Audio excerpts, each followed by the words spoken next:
जी मुझे आपके वो स्लाइड्स में Good evening. Today we are moving on with the elicitation chapter, and we are at topic 4.7, which is complete elicitation. So we have done all the tools and techniques and model methods for elicitation. Now we will complete the elicitation and then we will do the analysis. So this will now start.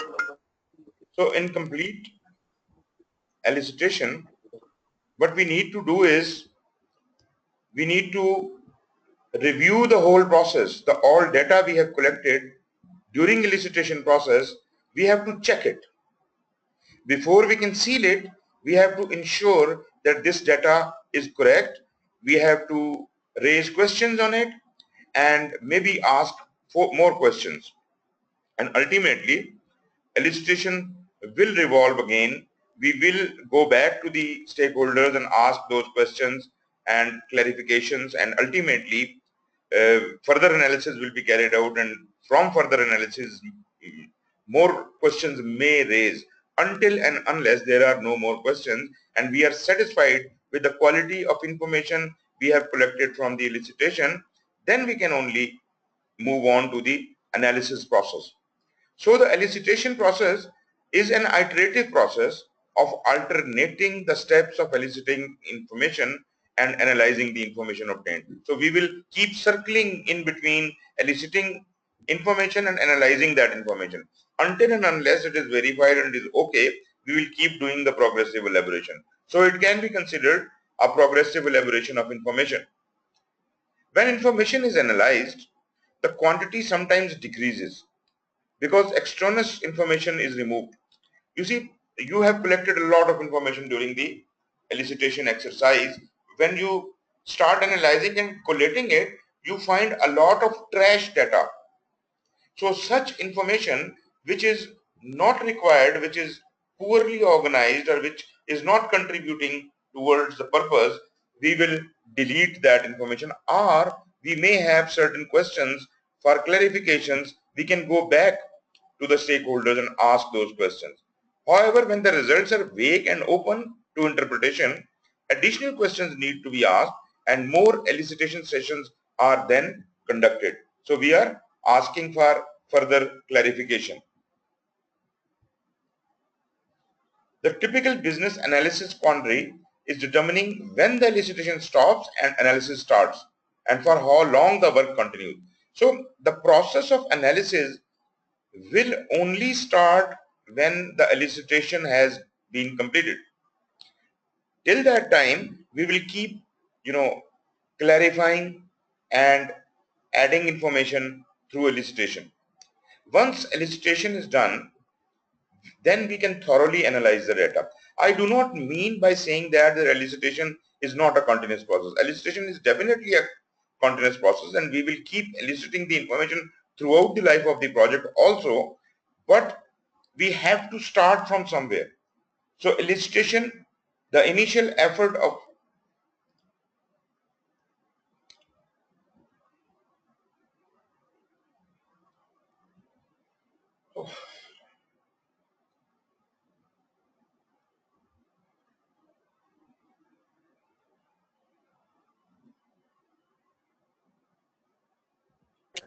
sir, what happened? Everything.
हाँ जी, अभी आवाज आ रही है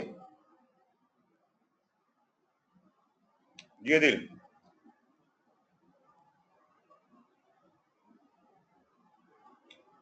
अदील आवाज आ रही है अभी? जी जी सर, बिल्कुल आपकी आवाज आ रही है मुझे। वो कहता है फिर कनेक्शन लॉस्ट, फिर आवाज गायब हो जाएगी अभी। हाँ, मुझे आ रहा है कि जो ऑर्गेनाइजर टेक्निकल डिफिकल्टीज ऑर्गेनाइजर को, कनेक्शन है फिर रीस्टेब्लिश। मगर हमारे चलें गुजारा करते हैं जब तक चलता है। तो ओके कर रहे हैं। okay, just we're talking that a typical business analysis query is determining when the elicitation stops and the analysis starts. As I was saying, elicitation, though it is a continuous process, we keep getting more information, and even while the project is going on, we are eliciting information. But initially, when we have to start analysis,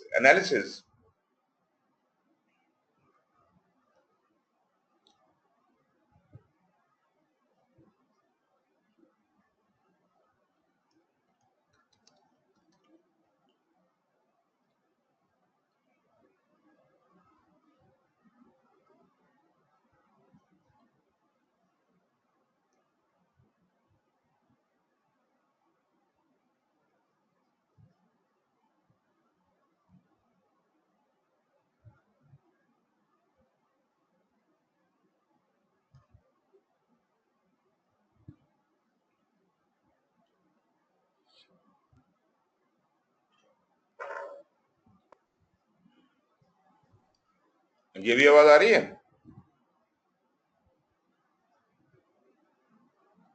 ji sir, आ रही है मुझे। ये बस इसी तरह ही है, ये इसी तरह तंग करता रहेगा आज। Okay, I was saying that the initial illustration effort should be complete as if I can do a thorough analysis. Although I do agree that आ रही है आवाज? जी जी सर, आ रही है। Okay, so I do agree that elicitation is a continuous process and it will keep happening, but we have to put a stop at elicitation because a lot of information has been gathered and some of the information might not be relevant. So we will keep collecting the information and confirming the information. Analysis, when we start analysis, when we have the elicitation, when we start analysis, it generates additional questions to clarify certain ambiguities, to solidify certain vaguenesses, or to add in more information about a particular topic. So we get back from analysis again to the elicitation. This results in another round of elicitation activity, which increases the quantity of information. You see, when we started analysis, a lot of trash information was also recognized. That resulted in decrease in information. I say I had 10 pieces of information. 2 pieces of information were found to be trash. I deleted them, and 3 other pieces needed further clarification. So I took them back to elicitation, and once I started discussing that, not only those 3 were clarified, but one additional point was added. So new information is coming. So this way, uh, when I will get back to the elicitation, the quantity of information will again increase, followed by another round of analysis, which will again decrease the quantity of information, and maybe yes. Sir, all good. I'm with you. Okay, wonderful, wonderful. Okay, so this continues until the analysis produces no further questions. You see, if analysis is completely satisfied, it has got all the information and there is no query anymore, that is the point where we can say that elicitation is done. The information is reduced down to a depiction of the solution to the solution problem. We have fairly good information from which we can perceive a solution. And when the risk of problems emerging from the lack of complete information is considered to be acceptable. Sometimes it is also possible that you say, okay, I don't have complete information, but I have pretty good information and I can start from here. So these are the various circumstances on completion of which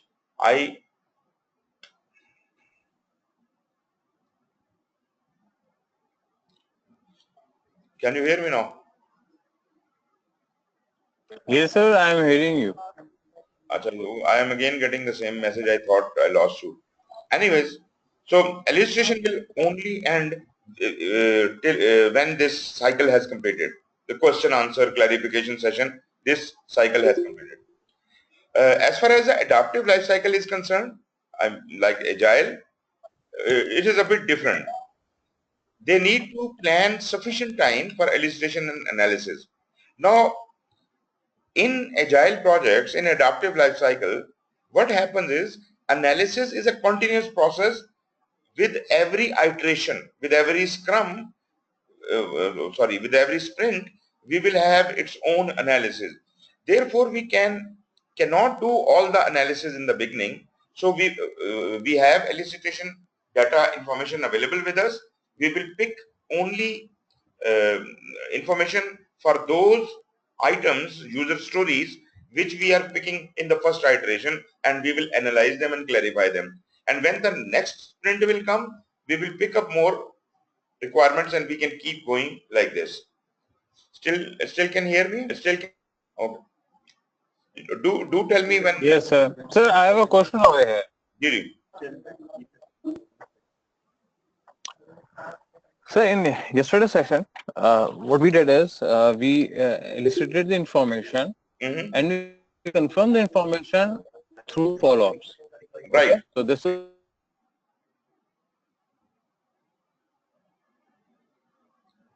confused is okay, now we are completing the elicitation, right? Okay. So once the follow-up information from the stakeholders, then why again we are doing it? What's the need? You see, when we are eliciting the information, we are completely in the mode of interviewing and questionnaires and all that. And to the best of our knowledge, we are doing the feedback sessions. We are collecting all the data, but there is a lot of information collected, a lot of data collected. You agree with that?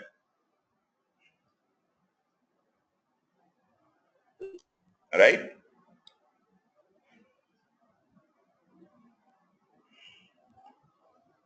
Yes, sir, I agree with you. Okay. So now this one huge volume of data, when I start analyzing it, putting it all together, joining it all together, linking it all together, I find that there is a lot of repetition of data. One person has also told me the same thing, the other person is also telling me the same thing. So though it is confirmed, but there is a repetition of data. There might be some trash data, I mean extraordinarily detailed data which I don't require. So such like information might have to be deleted. It is not required for further analysis. Moreover, there might still be certain points which still demand more clarification, because I want to build a solution around it. I cannot build a solution until and unless I have clarity of information. So at the level of collecting the information, eliciting the information, I was unable to determine if the information I am collecting is actually going to be useful for analysis or not. But when I do analysis, then I know that this information, which at the time of elicitation I thought is okay, but it is not really enough and I need to ask an additional question. Are you there? Sir, I am there with you. Okay, okay. But again, sir, my point is, I've got your partial opinion, but my point to it is that once I have completed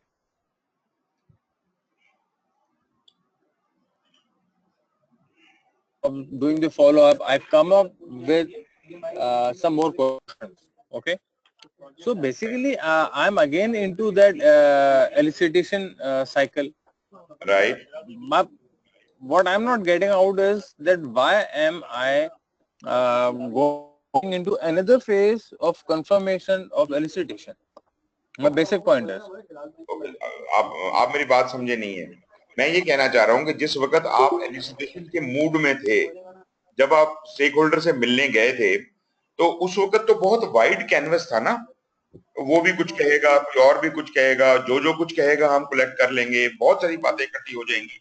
लेकिन ये सारी बातें किसी जगह बैठ के आपने compile तो करनी है। जब आप इन सारी बातों को कंपाइल कर रहे होंगे, तब आपको एहसास होगा कि इसमें से बहुत सी बातें हमारे लिए यूजफुल नहीं है। ये आपको उस वक्त एहसास नहीं हो सकता जिस वक्त आप इंटरव्यू कर रहे हैं, या जिस वक्त आप क्वेश्चनर को बना रहे हैं, या उसमें डाटा आ रहा है। उस वक्त आपको बहुत सी चीजें जो है वो क्लियर नहीं हो सकती। जब आप उसे एनालाइज करेंगे, बिजनेस सोल्यूशन बनाने की कोशिश करेंगे, आप कहेंगे यार ये तो डाटा, इसमें मुझे ये भी बात चाहिए थी, ये भी पूछना चाहिए था क्वेश्चनर में या कहीं पर भी जब आप एलिसिट कर रहे थे। तो वो चीजें तभी पता चल सकती हैं जब मैं एनालिसिस प्रोसेस को शुरू कर दूं। जब मैं एनालिसिस प्रोसेस को शुरू करता हूं, तो पता चलता है मेरे पास तो डाटा ही बहुत ज्यादा है। फिर उस डाटे में से मैं सबसे पहले तो जैसे मैंने कहा कि मैं जंक निकालूंगा, उसके बाद मैं फर्दर क्लैरिफिकेशंस को आइडेंटिफाई करूंगा, और फिर मैं वापस जाऊंगा सिर्फ वो सवाल पूछने। I am not going to do all the elicitation process from trash. मैं बिल्कुल स्टार्ट से, स्क्रैच से शुरू नहीं करूंगा। मैं सिर्फ वो 3 सवाल जो हैं वो पूछने जाऊंगा, और उसके लिए हो सकता है मैं कोई क्वेश्चनर कर दूं, ईमेल कर दूं। मुझे क्लैरिफिकेशन चाहिए।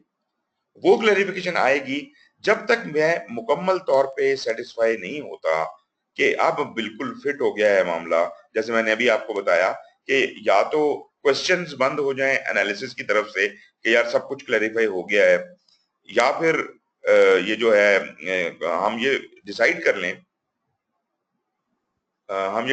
लें, कि मजीद क्लैरिफिकेशन जो है वो पैरालिसिस हो रहा है, अभी उसकी जरूरत नहीं है, काम शुरू करना चाहिए, तो तब हम इसको बंद कर सकते हैं। बात समझ आई जी? जी सर, मुझे बात समझ में आई तो है, बट अच्छा, इससे पहले शायद मैंने उसको कुछ इस तरीके से कॉम्प्रिहेंड किया था जी जी। कि मैं सवाल पूछता हूँ। ओके। एक सेकंड होल्ड। जी जी जी।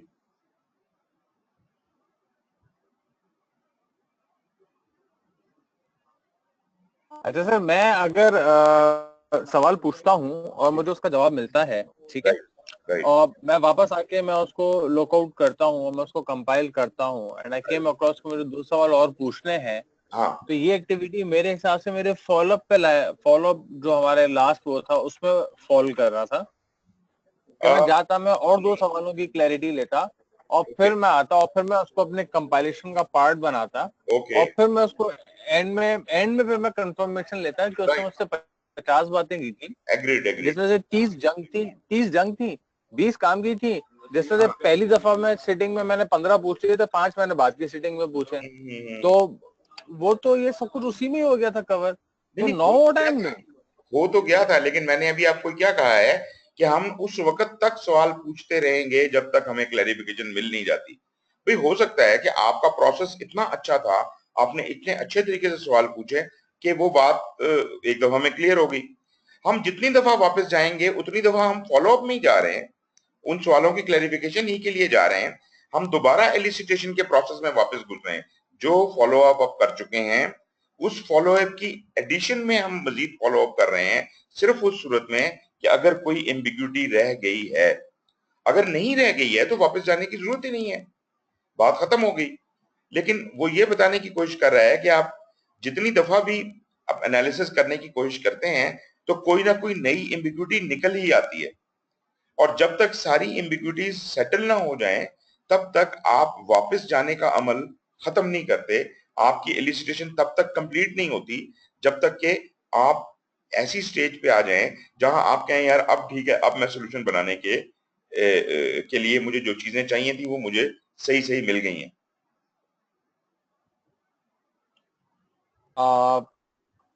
ठीक है सर। तो क्या सर, अगर मैं इसको कुछ इस तरीके से बोलूं कि ये हम डिटेल में स्टडी कर रहे हैं फॉलो अप को, तो क्या ये गलत होगा? नहीं ठीक है, बिल्कुल सही है। एक्चुअली देखिए, इसको अलग ना समझें। कंप्लीट एलिसिटेशन एक अलहदा से प्रोसेस नहीं है, ये उसी को ओवरलैप कर रहा है, पिछले काम को। आइटरेटिव है ना ये, ठीक है। प्रोग्रेसिव एलेबोरेट कर रहा है ना। तो फॉलो अप किया, फिर एनालिसिस किया, फिर वापस गए, ये साइकिल चल रहा है। तो हम we will keep getting back to elicitation till the time we are satisfied. और जब हम ठीक है। सेटिस्फाई हो जाएंगे, फिर फिर हम कहेंगे अब वापस जाने का तो रास्ता नहीं है, अब हमारे पास डाटा तो सारा आ गया है, अब हम फिर उसको थॉरो एनालिसिस करना शुरू करेंगे, डिफरेंट मॉडल्स बनाएंगे, डिफरेंट तरीकों, फिर हम एनालिसिस में दाखिल हो जाएंगे।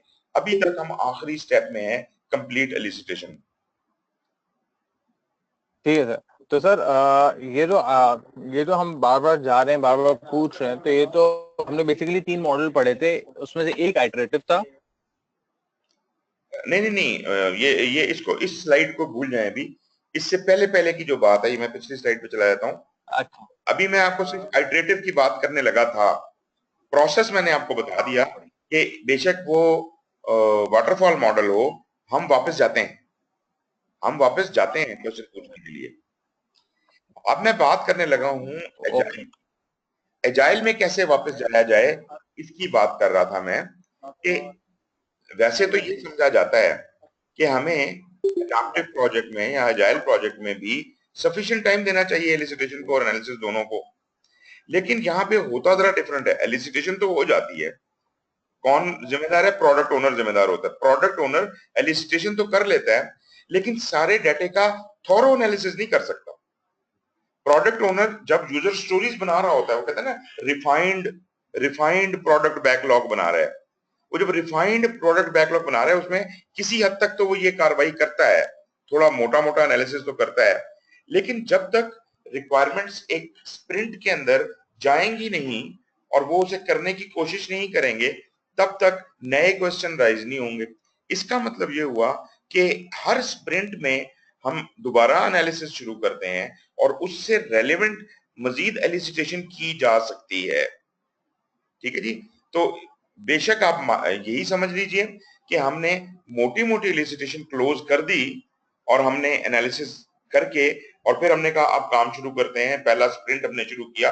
फिर हर स्प्रिंट में ये साइकिल प्रोग्रेसिव एलेबोरेशन का उस स्प्रिंट के हवाले से स्प्रिंट वापस जाएगा। ठीक है sir, I got your point. Okay. Instead, analysis is taken into consideration and understood to be part of an estimate for the delivery of features or functionality within an iteration. तो हर iteration जो है वो अपना अपना portion जो है उसको iterate करती है, उसकी उसकी क्लैरिफिकेशंस मांगती है। Analysis occurs throughout the project as part of defining the initial backlog. Initially जब आपने बैकलॉग बनाया उस वक्त आपने एनालिसिस किया, तो तब आपको पीछे जाना पड़ा। जब ग्रूम करेंगे हर स्क्रम के एंड, स्प्रिंट के एंड में जब भी ग्रूमिंग करेंगे तो फिर वापस जाना पड़ेगा। और जब भी एनालाइजिंग करेंगे हर आइटरेशन को, तब भी वापस जाना पड़ेगा। तो इस तरह आप ग्रूम करते रहते हैं अपने बैकलॉग को। तो इधर जरा थोड़ा सा सिलसिला डिफरेंट है। हाँ जी, आवाज बंद हुई थी अभी? नहीं सर, आ रही है मुझे। अच्छा, मुझे बार बार मैसेज आता है कि आवाज बंद होगी। अच्छा, एनीवे जी, फॉलोइंग में indicate when sufficient information has been elicited. क्या है जी वो सिचुएशंस क्या है? पहली बात तो ये है कि वो कहता है जी स्टेक होल्डर या जो प्रॉब्लम ओनर है वो ये कह दे कि हाँ जी बस ये जो आप समझ गए ये ठीक है। दूसरा, the model on which the information is based can be completed. आपने जो मॉडल जो भी चूज किया है वो उसमें सारी इंफॉर्मेशन फिट हो गई है, कोई गैप नहीं रह गया। फिर a dry run or successful prototype is complete। आपने कोई क्या कहते हैं मॉकअप बना के दिखा दिया और उसने अप्रूव कर दिया तो भी ठीक है। ऑब्जेक्टिव जो आपके थे एलिसिटेशन के वो मुकम्मल हो गए, सोल्यूशन आइडेंटिफाई हो गया, स्टेक होल्डर ने अपनी बात को रिपीट करना छोड़ दिया। मतलब स्टेक होल्डर क्या होता है जब शुरू कर दिया, वो बार बार एक ही बात को एक्सप्लेन करता चला जा रहा है। आप दोबारा वापस जाते हैं वो फिर वही बात रिपीट करता, नई बात नहीं बताता। इसका मतलब है कि अब उसके पास कुछ रह नहीं गया। उसने जो कहना था, जो बताना था वो बता दिया है, अब वो एमी बिला वजह वो पुरानी बातों को रिपीट किए जा रहे हैं। ये वो इंडिकेटर्स हैं जिससे आपको पता चलता है कि आपके पास सफिशिएंट इंफॉर्मेशन आ गई है या नहीं आई है। इसके अलावा 2-3 और भी हैं। It takes longer to get answers out of the same stakeholders. कहते हैं कि जी एक स्टेक होल्डर से जब हम वही क्वेश्चन बार बार पूछते हैं तो वो ज्यादा टाइम लेना शुरू कर देता है। तो आप समझ जाएंगे यार अब इसके पास बातें खत्म हो गई हैं, इसलिए ये अवॉइड कर रहा है या इसके पास कहने को कुछ नहीं है. Stakeholders are trying to come up with new information that is different from what they previously gave because elicitation is still in process. अब जब उसे पता है कि दरवाजा खुला हुआ है, अभी ये फिर आ गए मेरे पास, तो वो नई कहानियां डालनी शुरू कर दे. वो बिल्कुल ही डाइवर्जेंट, जिसका ताल्लुक ही नहीं है हमारे स्कोप से, उससे जब बाहर जाना शुरू कर दे, ये भी एक इंडिकेशन है कि भाई काफी हो गया. All information pertaining to high priority requirements have been confirmed.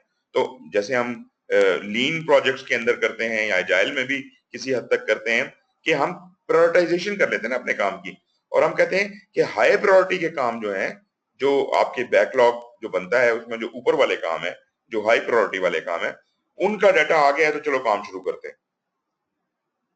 So for a project following an adaptive project life cycle, the project team pushes toward replacing upfront analysis in favor of eliciting details within the increment in which the feature will be delivered. तो हम बजाय इसके कि सारे का सारा जो upfront analysis करें और बहुत सारे सवाल उस वक्त ही पूछना शुरू कर दें, हम क्या करते हैं कि हम उसको स्प्रिंट बाय स्प्रिंट करना शुरू करते हैं, आइटरेशंस के हिसाब से, इंक्रीमेंट्स के हिसाब से चलना शुरू कर देते हैं, जिसकी वजह से हमारा काम जो है वो आगे की तरफ बढ़ना शुरू हो जाता है. फिर जनाब अगली चीज है कि ये जो इलिस्ट्रेशन हमने की है, इसके इश्यूज और चैलेंजेस क्या है. There are a number of difficulties associated with elicitation. कुछ एग्जांपल्स आपके सामने हैं. Conflicting viewpoints and needs among different types of users. एक ही बात के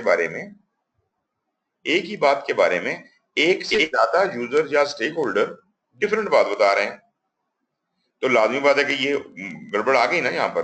तो इसको कैसे रिजॉल्व किया जाए, कैसे हम हकीकत की तरफ पहुंच सकें, सही सच की तरफ पहुंच सकें. तो मुझे फिर उसके लिए वही जो हम इलिस्ट्रेशन में तरीके इस्तेमाल करते थे कि किस तरह से सच इसमें से ढूंढा जाए, निकाला जाए. Conflicting information and resulting requirements from different business units. वही बात के मुख्तलिफ डिपार्टमेंट्स मुखालिफ बात कर रहे हैं एक दूसरे के. फिर अनस्टेटेड और assumed information on part of the stakeholder. Stakeholder ने ये समझ लिया, उसने ये एज्यूम कर लिया कि इनको मेरी बात समझ आ ही गई होगी या इतना तो उनको पता ही होगा. Stakeholder who are resistant to change and may fail to cooperate and possibly sabotage the work. ये एक बहुत बड़ी बीमारी है कि ऐसे स्टेक होल्डर्स जो इस काम के हक में ही नहीं है, वो ना सिर्फ ये कि आपके काम आपको डेटा प्रोवाइड नहीं करते, बल्कि वो आपके रास्ते में रोड़े भी अटकाते हैं. सो इसको कैसे डील किया जाए, मैं अभी सॉल्यूशंस नहीं बता रहा, मैं सिर्फ डिफिकल्टीज बता रहा हूं कि क्या क्या हो सकता है.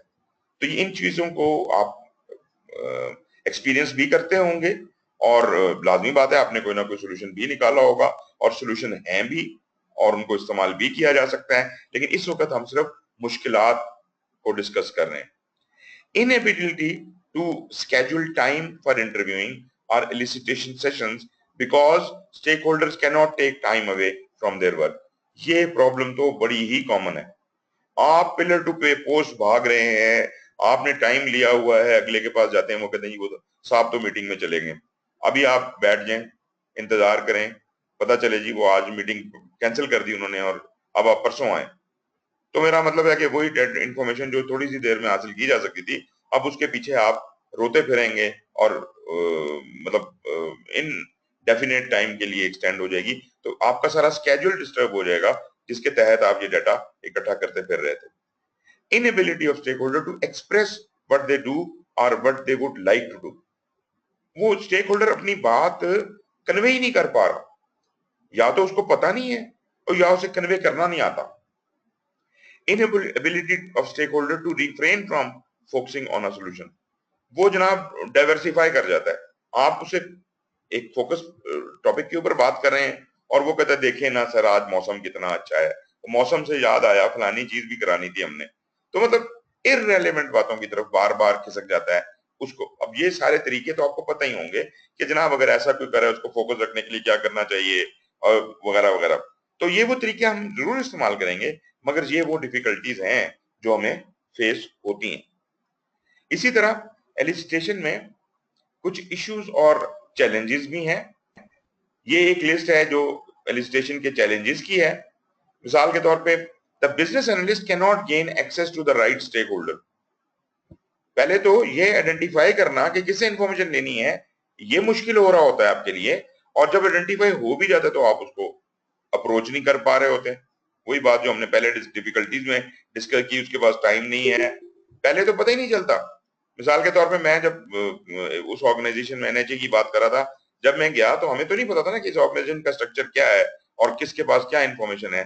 तो पहले जनाब हम मेंबर्स जो थे एनएचए में उनके पीछे फिरते रहे, उन्होंने कोई तो इसके पास चले जाओ, उसके पास चले जाओ, फिर उन्होंने कहा जी आईटी वालों के पास चले जाओ, आईटी वालों के पास जाके बैठे रहे, उनको उन्होंने कहा जी हमें क्या पता, ये तो आप रिस्पेक्टिव डिपार्टमेंट से पूछें।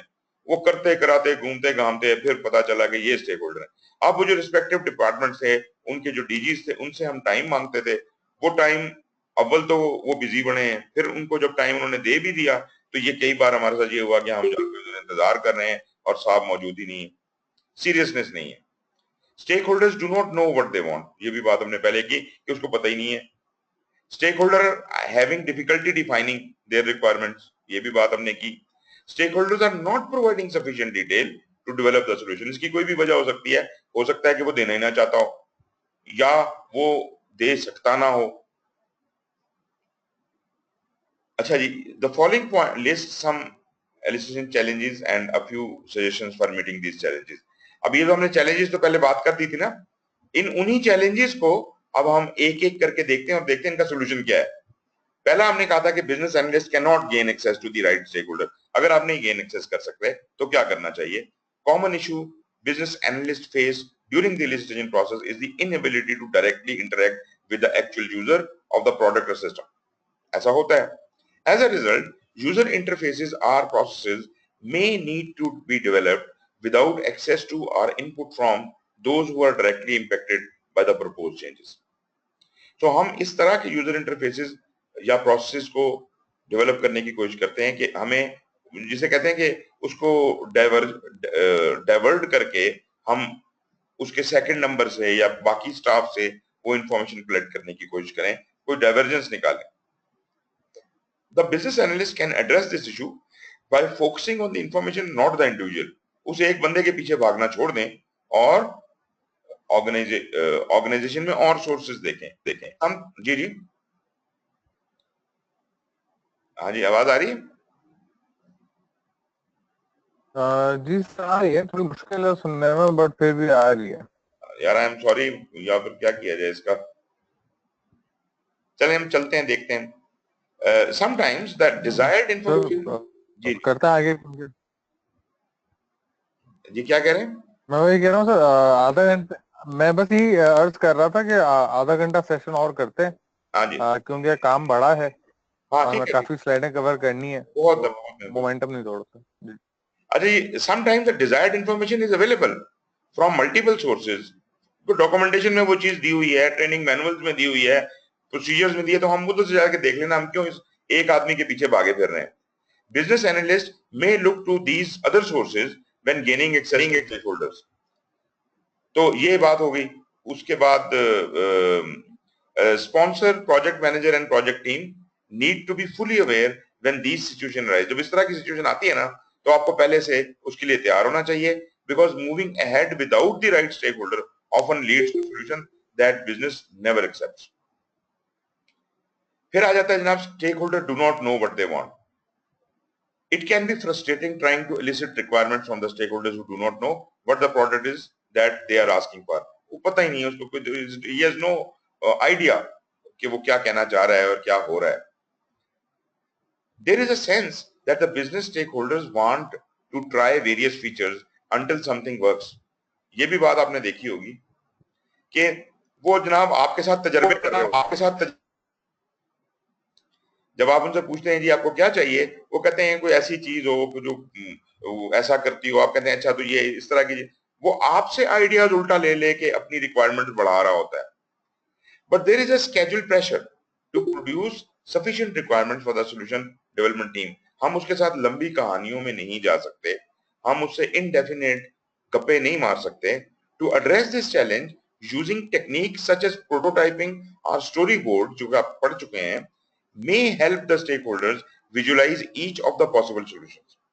आप उसके सामने वो चीज रख दें, उसको दिखाएं कि जनाब ये तो मतलब नहीं है आपका। मैं आपको इसकी एग्जांपल देता हूँ। एक दफा इस तरह मुझे किसी ने एक कंसल्टेंसी के लिए बुलाया और इस तरह हम सामने बैठे हुए थे और वो मुझे ब्रीफ कर रहे थे, जी ऐसा है, मैं साथ साथ क्वेश्चन पूछ रहा था। तो बजाय इसके कि मैं उनके नोट्स लेता, तो मैं जो कुछ वो कह रहे थे उसको मैं एक ड्रॉ करता चला जा रहा था कि जी ये इंफॉर्मेशन इधर से लिंक होके इधर जाती है, इधर से इधर जाती है। जैसे जैसे वो बता रहे थे वैसे वैसे मैं वो एक चार्ट सा बनाता चला जा रहा था। जब वो डिस्कशन उन्होंने अपनी सारी कंप्लीट कर ली, तो मैंने वो डायग्राम या वो शक्ल जो थी, वो फिगर जो था, वो उनके सामने रख दिया और मैंने उन्हें कहा कि जनाब ये डायग्राम देख लें, क्या यही चीज है जो आप चाह रहे हैं? क्या इंफॉर्मेशन ऐसे ही फ्लो करती है? और मैंने वो उनको एक्सप्लेन किया और जब वो सेटिस्फाई हो गए कि हाँ यार बिल्कुल यही चीज है, तो ये एक तरह का प्रोटोटाइप बन गया ना। तो इस तरीके के साथ हम दोनों फोकस भी हो गए, एग्री भी हो गए और ये मसला भी हल हो गया। So it can be very frustrating trying to listen requirement from stakeholders. ये तो बात हम कर चुके हैं। Project team may consider using an adaptive project life cycle. ये भी एक सोल्यूशन है कि जब रिक्वायरमेंट्स ऐसे बढ़ती घटती चली जा रही हैं, तो हम एडाप्टिव पे या एजाइल पे चले और उनसे मोटी मोटी रिक्वायरमेंट पहले उठा लें और उसमें से थोड़ा सा एक आइटरेशन के बारे में हम उससे तफसीलात लेते चले जाएं और इस तरह काम मुकम्मल हो जाए। Stakeholders are having difficulty defining their requirement. जी सर, अरे सर यहाँ पे मेरा एक सवाल है और ये मेरा प्रैक्टिकल एक्सपीरियंस भी रहा है। जी प्रोजेक्ट की कॉस्टिंग होती है, जी जी जो हमारा प्रोजेक्ट अप्रूव हुआ होता है या जो हम जिस प्रोजेक्ट के ऊपर काम कर रहे होते हैं, तो उसके उसमें भी मेरी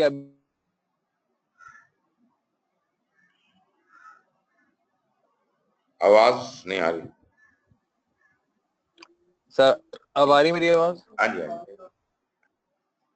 तो जब कभी भी प्रोजेक्ट कोई एक कंपनी सेलेक्ट करती है, तो उसमें बिजनेस एनालिस्ट की कॉस्ट भी एम्बेड कर दी जाती है, जाहिर सी बात है। एम आई राइट? जी बिल्कुल। अच्छा, अभी हमारे पास भी ऐसे ही हुआ कि मैं अपना एक प्रैक्टिकल एक्सपीरियंस बता रहा हूँ जिसका आंसर नहीं मिला था, मैं आपसे पूछना चाह रहा हूँ कि मैं मोबाइलिंग के साथ एक प्रोजेक्ट कर रहा था, अच्छा तो कर रहा हूँ इनफैक्ट। राइट आपकी वाली बात कि उन्होंने नाम सुना हुआ था और उन्होंने दो चार मोटे मोटे जार्गन सुने हुए थे। ओके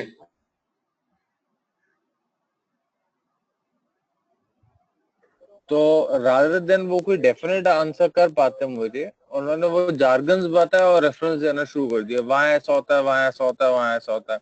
राइट तो एक चीज का जो मेरा फ्लो है, एक तरीकेकार एक कंपनी एक तरीके से करती है, दूसरी कंपनी दूसरे तरीके से करती है।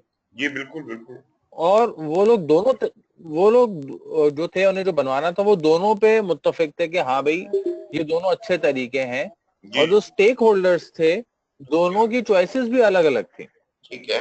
मतलब जो बिजनेस हेड था उसकी एक चॉइस अलग थी और ऑपरेशंस के हेड की चॉइस अलग थी। ओके तो इवेंचुअली मैंने प्रोटोटाइपिंग तो की, मैंने राइट। बनाया, मैंने उनको अपनी स्किल्स लड़ा के मैंने उसको एग्री भी जी जी सही है।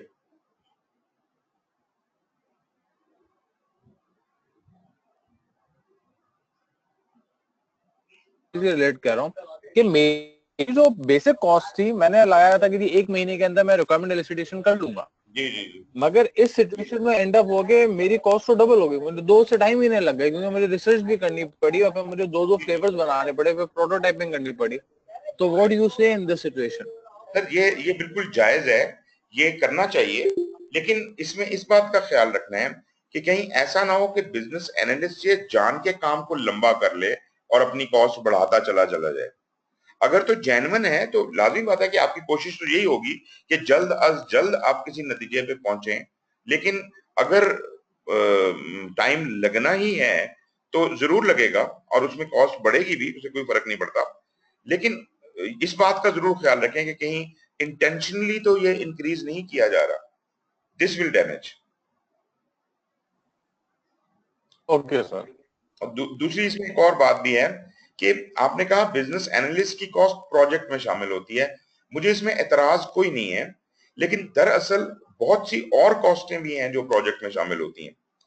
प्रोजेक्ट की कॉस्ट में बिजनेस एनालिस्ट एज सच नहीं होता, क्योंकि प्रोजेक्ट में जो आप कोड करते हैं कि ये प्रोजेक्ट मैनेजर, ये वर्किंग, ये वो हिसाब किताब, बिजनेस एनालिस्ट का most of the work of business analyst is done before the project starts. लेकिन लाजमी बात है कि हम जब एक बिड डालते हैं किसी प्रोजेक्ट के लिए, ट्राई करते हैं, प्रपोज करते हैं, तो उस पर भी तो खर्चा आता है। इस तरह बिजनेस एनालिस्ट के काम के ऊपर भी खर्चा आता है। ये खर्चा अगर हमें ये प्रोजेक्ट ना मिले या ये प्रोजेक्ट मटेरियलाइज ना हो तो फिर किसको चार्ज करेंगे? बिजनेस एनालिसिस तो हो रहा है, तब किसको चार्ज करेंगे? इस वजह से मैं कहता हूं कि ये बेसिकली ऑर्गेनाइजेशन की इन्वेस्टमेंट है। अगर तो प्रोजेक्ट मटेरियलाइज हो गया तो उसको चार्ज कर देंगे, ना हुआ तो ऑर्गेनाइजेशन की इन्वेस्टमेंट में से वो पैसा गया। इसको हम लोग अपने टर्म्स में बोलते हैं अपॉर्चुनिटी कॉस्ट। हाँ जी, इफ इट्स टेकिंग, ये अपॉर्चुनिटी कॉस्ट है बेसिकली। अगर से ये मटेरियलाइज हो जाती है तो फिर तो ये एक्सीलेंट है और वो प्रोजेक्ट में आ जाएगी। हाँ जी, बिल्कुल बिल्कुल। और अगर ये प्रोजेक्ट आपको अवार्ड नहीं होता तो it's a gone loss, gone मतलब आपकी लर्निंग हो गई और आपके वो हो गए। अच्छा, अब मैं तो आपको ये उसमें आता है। ऑर्गेनाइजेशन की तरफ से बताता हूं। आपने 4 प्रोजेक्ट्स के लिए कोशिश किया, एक प्रोजेक्ट मटेरियलाइज हुआ, 3 के ऊपर जितनी एफर्ट लगाई थी वो जाया हो गई। पैसे तो लगे ना उन बिजनेस एनालिस्ट के ऊपर और उन सारी एफर्ट्स के ऊपर, पैसे तो लगे आपके। अब जो चौथा प्रोजेक्ट आपको मिला है जो एक्चुअली मटेरियलाइज हो गया है, आपने उन चारों प्रोजेक्ट के ऊपर जितना खर्चा हुआ था इस बिजनेस एनालिसिस की एफर्ट में, आपने इस चौथे प्रोजेक्ट को चार्ज कर देना है। मेरी बात समझिए, कंपनी कहां से पूरा करेगी? कंपनी ने भी कमा के ही पूरा करना है ना। तो बेसिकली ये जितनी भी इन्वेस्टमेंट एफर्ट हुई है, इसकी रिकवरी वो उन प्रोजेक्ट से करते हैं जो मटेरियलाइज हो जाता है। सर इससे थोड़ा सा मैं जी जी। हमने अपने 3 प्रोजेक्ट्स की कॉस्ट बिजनेस एनालिस्ट की कॉस्ट हम्म। उठा के एक प्रोजेक्ट में डाल दी तो कॉस्ट काफी हाई हो जाएगी। सर वो आपको और पता जो नहीं आपका कॉम्पिट है, आप बात नहीं समझ रहे। आप चलिए मुझे ये बताएं, आप जब बिजनेस एनालिस्ट की कॉस्ट डालते हैं, आप क्या रेट डालते हैं? सर आप प्लीज अपना सवाल रिपीट करेंगे, आवाज कट गई थी आपकी। आप जब एक प्रोजेक्ट पे बिजनेस एनालिस्ट की कॉस्ट डालते हैं तो क्या रेट डालते हैं, कितना पैसा डालते हैं? $500 पर डे। $500 per day. आप एक बिजनेस एनालिस्ट हैं, आप मुझे ये बताएं, क्या आपकी तनख्वाह इतनी है? नहीं, इससे कम है। Yes, that is my point. ये जो $500 हैं, they cover not only your your pay, this covers the management expenditure, this covers a lot many other other items. तो ये वो पिछले 4 या 5 प्रोजेक्ट या 10 प्रोजेक्ट जिन पे नाकामियां हुई हैं, उन पे भी तो खर्चा कंपनी ने किया था, उस खर्चे को भी ये केटर करता है। ये आपकी कंपनी की मैनेजमेंट जो सेक्रेटेरियल जॉब या ऊपर टॉप से लेके नीचे तक लोगों की तनख्वाहें हैं, उनका खर्चा भी इसमें से निकलता है। तो इस वजह से ये 500 के रेट जेन्युइन है ना, ये रेट 500 का रेट जेन्युइन है। तो ये रेट वो रेट नहीं है जो आपको मिलता है, ये कंपनी का चार्जिंग रेट है, इसमें वो अपनी कसर निकाल लेते हैं। ठीक है सर, समझ गया। अच्छा जी, फिर हम बात कर रहे थे कि many business stakeholders come to elicitation activity with a solution in mind. वो पहले से ही तैयार बैठे होते हैं, उन्हें क्या, हमें पता है कि हमने क्या करवाना है। वो प्रोडक्ट या प्रोडक्ट बताने के बजाय कहते हैं तरीका भी हम बताएंगे, ऐसे करो। And it may be difficult for them to describe the business problem they are trying to solve. Problem का उनको इतना सही अंदाजा नहीं होता। वो मिसाल के तौर पर ये बड़ा कॉमन है, गवर्नमेंट के ऑफिशियल जाते हैं बाहर के मुल्कों में गवर्नमेंट के खर्चे पे, वहां पे कोई बहुत ही जबरदस्त चीज देख के आ जाते हैं, उन्हें पता होता नहीं ये किस काम के लिए ये चीज है। वो कहते हैं जी वो बड़ी जबरदस्त फैक्ट्री थी, ऐसी फैक्ट्री लगा के दो मुझे। भाई क्या करना है, हमें क्या जरूरत है? वो रीजन मीजन कोई नहीं है, वो बस सोल्यूशन के साथ एंटाइस हुए हुए होते हैं और सोल्यूशन को माइंड में रख के बताते हैं, उसकी कोई डिस्क्रिप्शन नहीं बता सकते, वजह नहीं बता सकते। To address this challenge, the business analyst should ask the business stakeholders for help in understanding the business problem domain and focus their attention on the problem or opportunity they wish to address. उनको आपने खींच खांच के मसले की तरफ लेके आना है, सोल्यूशन से हटाएं उन्हें, उनकी अटेंशन सोल्यूशन से हटाएं और उनको ये भले कह दें कि हो सकता है कि जो आप सजेस्ट कर रहे हैं वैसा ही सोल्यूशन बन जाए, लेकिन let us take baby steps और एक एक कदम उठा के एक एक चीज को लेके हम चलते हैं और हम शायद उससे अच्छा भी सोल्यूशन बना लें। After clarifying the situation, the discussion should be focused on high level requirement. जब ये मेजर क्लैरिफिकेशन हो जाती है तो आप रिक्वायरमेंट्स के जो हाई लेवल पोर्शंस हैं, बड़े बड़े पोर्शन है कि ये करना है, ये करना है, ये करना है, उनके ऊपर फोकस करें। वो किसी एक रिक्वायरमेंट की बहुत डिटेल में जाने की अभी जरूरत नहीं है, क्योंकि अगर आप ऐसा करना शुरू होंगे, लाजमी बात है, आपको पता ही है, हम पहले पढ़ते हैं, पैरालिसिस थ्रू एनालिसिस हो जाएगा। When the business analyst helps to break down the high level requirements and walks the stakeholder through the process, stakeholder will be prevented from moving directly to the solution. जब हम hand holding कर रहे हैं ना, उसको साथ लेके चल रहे हैं और उसको एक एक कदम फूंक फूंक पे चलवा रहे हैं, तो अब उसकी अटेंशन सिस्टम पे या वर्किंग पे आ जाएगी और वो जो उसके दिमाग में एक सोल्यूशन बना हुआ है, जो उसने कहीं से देखा हुआ है, उसके ऊपर उसकी अटेंशन नहीं रहेगी और अल्टीमेटली आप ये देखेंगे कि वो आपके लिए सपोर्टिव साबित होगा। When it becomes difficult to elicit needs and high-level requirements from the stakeholders, the business analysts need to continue to ask clarifying questions to draw out the requirement. अगर आपको फिर भी मुश्किल महसूस हो रही है, तो आप वही जो साइकिल हमारी थी एलिसिटेशन वाली, बार बार पूछने की, वो कार्रवाई आप जारी रखें जब तक कि आपकी रिक्वायरमेंट्स क्लैरिफाई नहीं हो जाती। मैं मानता हूं कुछ स्टेक होल्डर्स बहुत ज्यादा डिफिकल्ट होते हैं और कभी कभी हमें ये भी फैसला करना पड़ता है कि यार इस स्टेक होल्डर से तो बात ही नहीं करनी, हम अल्टरनेट किसी और के पास चले जाते हैं। जो पहले वाले प्रॉब्लम में भी हमने ये सोल्यूशन निकाला था कि भाई ये बंदा मिल ही नहीं रहा, तो हम ऐसा करते हैं कि इसके डिपार्टमेंट में जो सेकंड नंबर पे है या कोई और लोग जो डॉक्यूमेंट्स हैं या कोई और चीज है, उनसे डेटा उठवा लेते हैं। तो हम ये भी कर सकते हैं अगर कोई बहुत डिफिकल्ट स्टेक होल्डर है तो। Stakeholders may not have experience providing requirements or do not understand the business analysis process or system analyst role. ये हमारा अगला प्रॉब्लम है कि वो sufficient डिटेल नहीं दे पा रहा। तो लाजमी बात है कि sometimes stakeholders are unaware of the level of detail. उन्हें अंदाजा नहीं होता, वो किसी और लेवल की बात कर रहे हैं, किसी और डिटेल में जा रहे हैं, हम कोई और बात कर रहे हैं। Business analyst wants to know or cannot figure out how to go about describing such details.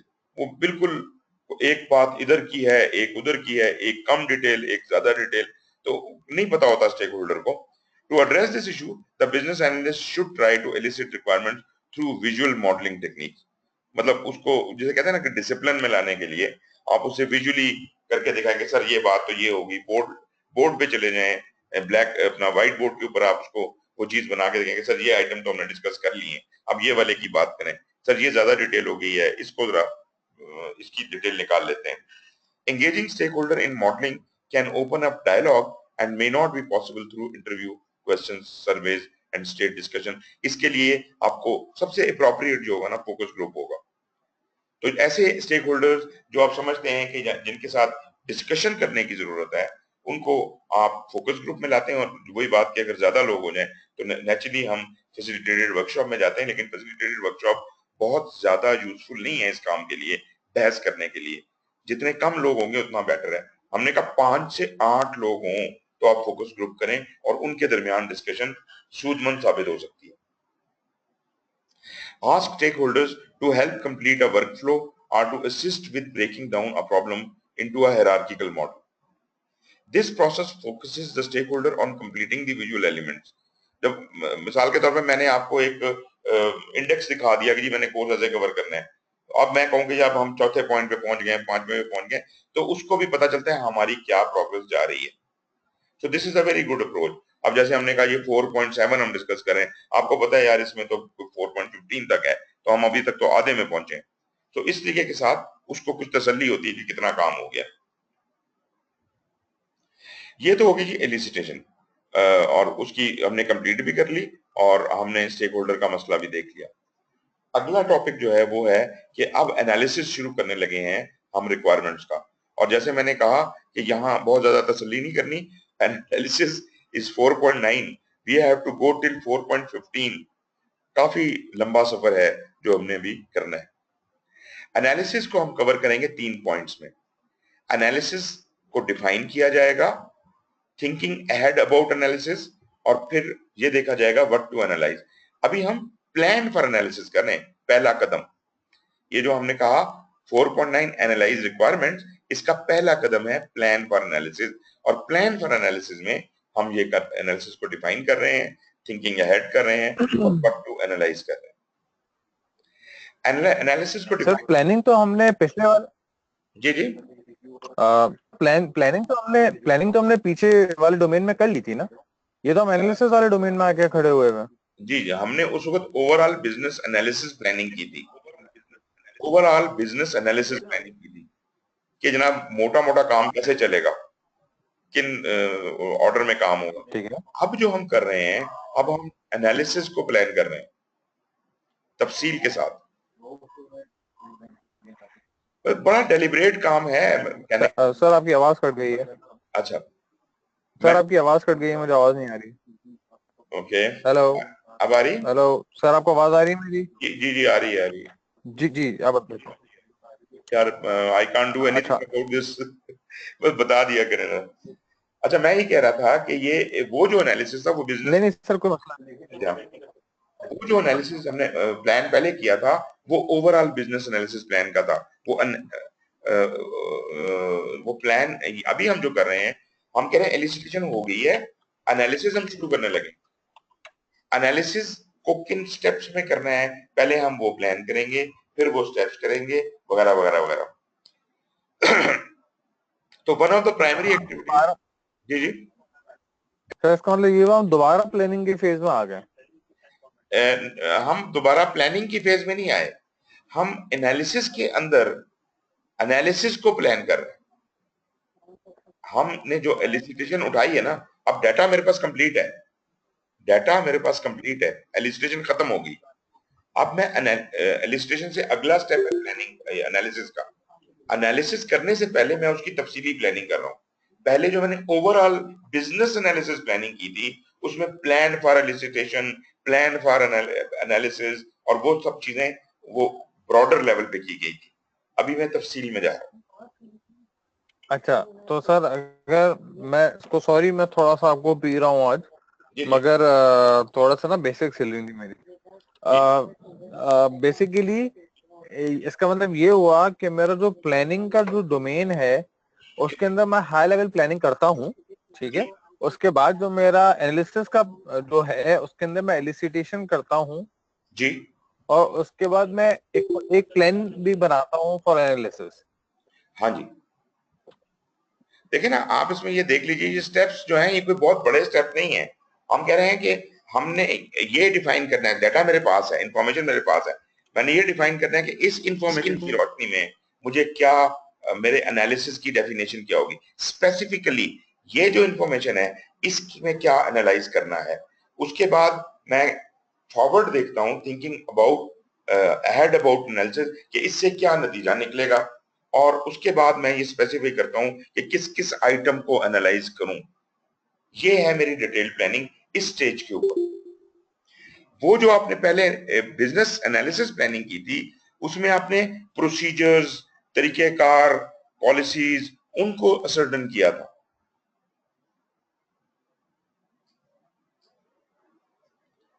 ठीक है जी। इन द डोमेन, और जैसे जैसे एक्टिविटीज होती जा रही हैं हम उसको आगे लेके चल रहे हैं। It's been a completely iterative sort of a model. जी जी जी, बिल्कुल बिल्कुल 100%, ये बिल्कुल आइटरेटिव है। So analysis is the process of examining, breaking down and synthesising information.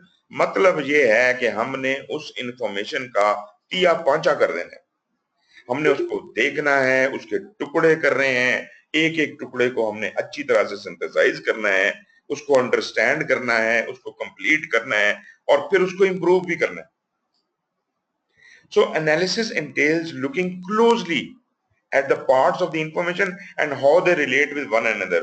ये कौन सी चीज किससे कैसे जुड़ेगी, मतलब उसको रिफाइन किया, शार्पन किया, ठीक ठाक किया और उसके जोड़ देके कौन सी चीज किधर से किधर को जुड़ेगी, इंफॉर्मेशन का पूरा सेट इकट्ठा करना। Analysis involves progressively and iteratively working through the information to lower levels of detail and often entails abstracting to higher level of detail। ऊपर से नीचे और नीचे से ऊपर, टॉप डाउन और बॉटम अप, दोनों मूवमेंट हमें करनी पड़ेंगी एनालिसिस में। हम पहले चीजों को खोलना शुरू करेंगे और नीचे की तरफ जाएंगे, डिटेल्स आ जाएंगी और डिटेल से हम वापस ऊपर प्रॉब्लम को विजुलाइज करेंगे। तो अगर वही चीज बनती है तो इसका मतलब है कि हमें पूरा सिस्टम समझ आ गया, top down bottom up. Analysis is used to provide the structure to the requirements and related information. अच्छा एनालिसिस करने से हमारी अच्छी रिक्वायरमेंट्स, वाजे क्लियर रिक्वायरमेंट्स निकलेंगी। थिंकिंग अहेड में वो क्या कह रहा है, planning for analysis involves thinking about what activities and techniques are likely to be useful. देखें, ये कहीं पक्का नहीं कहा जा सकता कि यहाँ पे मैं फलाना मॉडल, फलानी टेक्निक इस्तेमाल करूंगा। ये तो वक्त बताएगा कि जब मुझे वो वाला एनालिसिस करना पड़ेगा तो कौन सी टेक्निक आती है, लेकिन मुझे फेयरली गुड आइडिया तो होगा कि या ये इन तीनों में से कोई एक टेक्निक मैं इस काम के लिए इस्तेमाल करूंगा। तो यहाँ पे हम सोचते हैं कि किस काम को करने के लिए कौन कौन सी एक्टिविटीज करनी पड़ेंगी और कौन कौन सी टेक्निक्स इस्तेमाल की जा सकती हैं। Not all techniques need to be decided before analysis begins. But by thinking ahead, it is more likely that business analysts will be prepared to use a variety of techniques. उसको अंदाजा तो हो कि मैं क्या क्या कर सकता हूँ, कौन कौन से टूल्स और टेक्निक्स मुझे चाहिए। हो सकता है एक टूल में वो वीक हो, उस टेक्निक को इस्तेमाल ना करना जानता हो, वो उसके बारे में लर्न करना शुरू कर दे। Part of planning for analysis includes determining which types of models would be most beneficial given what is known about the project. ये भी पता चलेगा कि कौन कौन से मेथड्स या मॉडल्स हमारे लिए ज्यादा अप्रोप्रिएट हैं और ज्यादा बेनिफिशियल हैं इस काम को करने के लिए, ताकि उन पे फोकस किया जा सके। There are a number of analysis techniques to choose from। बेइंतहा टेक्निक्स अभी हम डिस्कस करेंगे, बेइंतहा, and each technique has strengths and circumstances. किसी जगह एक चीज शूट करती है, किसी जगह दूसरी चीज शूट करती है। आपने चूज करना है, बहुत केयरफुली चूज करने की जरूरत है। Business analyst will likely not be proficient in every technique. However, it is valuable to learn as many techniques as possible and develop the skills and experience to know when a particular technique is best leveraged। पता होना चाहिए कि कौन कौन सी techniques available है और मुझे कौन सी हालत में या कौन सी सूरत में बेस्ट सर्व कौन सी टेक्निक करेगी। Consider which analysis tools could be applied such as modeling tools कौन से इस्तेमाल हो सकते हैं, कौन सी टेम्पलेटें इस्तेमाल हो सकती हैं। तो ये मैं ये नहीं कह रहा कि हम यहाँ पे पहले से प्री डिसाइड कर लेंगे ये चीजें यहाँ इस्तेमाल होनी है, लेकिन कुछ अंदाजा लगा लें कि किन किन तरह के टूल्स और टेक्निक से हमारा वास्ता पड़ने वाला है, किन से पढ़ने का इम्कान ज्यादा है, ताकि आप उनके लिए अपफ्रंट तैयार हो जाएं। Decide in advance which modeling language to use, if any. Determine what existing models in the organization could be used as a starting point for the current project। अगर आपकी ऑर्गेनाइजेशन में पहले एक सिस्टम चल रहा है, आप कोई मॉडल इस्तेमाल कर रहे हैं एनालिसिस के, तो लाजिमी बात है कि you are more comfortable with those, तो आप कहेंगे कि हम इससे आगे चलते हैं। Plan for analysis based on known information, but also be able to ready to adjust plans to the unexpected discoveries that occur throughout the business analysis process। आपको इस बात के लिए तैयार रहना पड़ेगा कि कुछ अनहोनी भी हो सकती है आगे, तो उस सूरत में हमें अपना डायरेक्शन चेंज भी करना पड़ सकता है। ये जो प्लानिंग आप कर रहे हैं, प्लान फॉर एनालिसिस, ये भी कोई हतमी नहीं है, ये भी मतलब एक अंदाजा ही है। जब आपने ये टूल्स एंड टेक्निक्स वगैरह आइडेंटिफाई कर लिए मोटे मोटे, अब आप जाएं व्हाट टू एनालाइज में। Business analyst work with different types of information. बेइंतहा इंफॉर्मेशन आपके पास अवेलेबल है। Choose the correct information to analyse and separate out those things that interfere with a proper analysis. जौन सा एनालिसिस आप करने जा रहे हैं, उस एनालिसिस से रेलेवेंट डाटा उठाएं, बाकी को छोड़ दें। और रेलेवेंट डाटा को रेलेवेंट टूल में डालें और उससे नताइज अखज करें। उसके बाद अगली इंफॉर्मेशन के बॉक्स को उठाएं और उस चीज को हैंडल करें। इसके लिए विजुअल मॉडल्स को इस्तेमाल किया जा सकता है to help establish a boundary on exactly what needs to be analysed and to help facilitate discussion. आपको पता होना चाहिए मैंने किस सीक्वेंस में, what is my sequence of activities for business analysis, मैंने पहले क्या करना है, फिर क्या करना है, तो उस पहले काम को करने के लिए फलाना मॉडल, दूसरे काम को करने के लिए फलाना मॉडल, तो इस तरीके से डिस्ट्रीब्यूट करें और फैसिलिटेट करें डिस्कशंस को स्टेक होल्डर्स के साथ और सब्जेक्ट मैटर एक्सपर्ट्स के साथ when determining the key pieces of information. इस सीक्वेंस को बनाने के लिए आपको इन लोगों से, स्टेक होल्डर से, सब्जेक्ट मैटर एक्सपर्ट से कम्युनिकेट करना पड़ेगा। Most often, business analysts conduct analysis on the output of elicitation activities. In addition, analysis frequently provokes relevant and important question। वही बात जो हम पहले कर चुके हैं, सवाल उठेंगे और फिर हमें elicitation में वापस जाना पड़ेगा उन सवालों का जवाब देने के लिए। Regardless of the business analysis approach used, elicitation and analysis are usually iterative। बार बार ये बात कह रहा है कि ये चीजें आइटरेट करेंगी, ये मत घबराएं कि आप एनालिसिस में दाखिल हो गए, कहीं से भी मुझे वापस जाना पड़ सकता है कुछ सवाल पूछने के लिए, वापस एलिस्टेशन। मेरा ख्याल है 7:30 बज गए हैं, अभी हमें यहाँ छोड़ देना चाहिए, कल हम 4.10 से फिर शुरू कर लेंगे। ठीक है सर। चलें जी, thank you very much for giving me time and see you tomorrow again at this same time. अच्छा सर कल सैटरडे है। अच्छा ठीक है। सैटरडे और संडे सर कुछ पर्सनल कमिटमेंट्स है मेरी। ओके ओके, ऑफ कर दें बेड। No problem. तो मंडे को मिलते हैं, मंडे को 6 बजे। सर मैं पूरी कोशिश करूंगा, अभी तो मेरी संडे की कोई कमिटमेंट है नहीं तो पॉसिबल हुआ तो मैं आपको संडे का मैसेज कर दूंगा, वरना तो मंडे कंफर्म है। आप रिलैक्स करें, कोई ऐसा मसला नहीं है, मंडे से हम उठा लेंगे। चलें ठीक है सर, थैंक यू। ओके जी, टेक केयर, खुदा हाफिज। Thank you sir.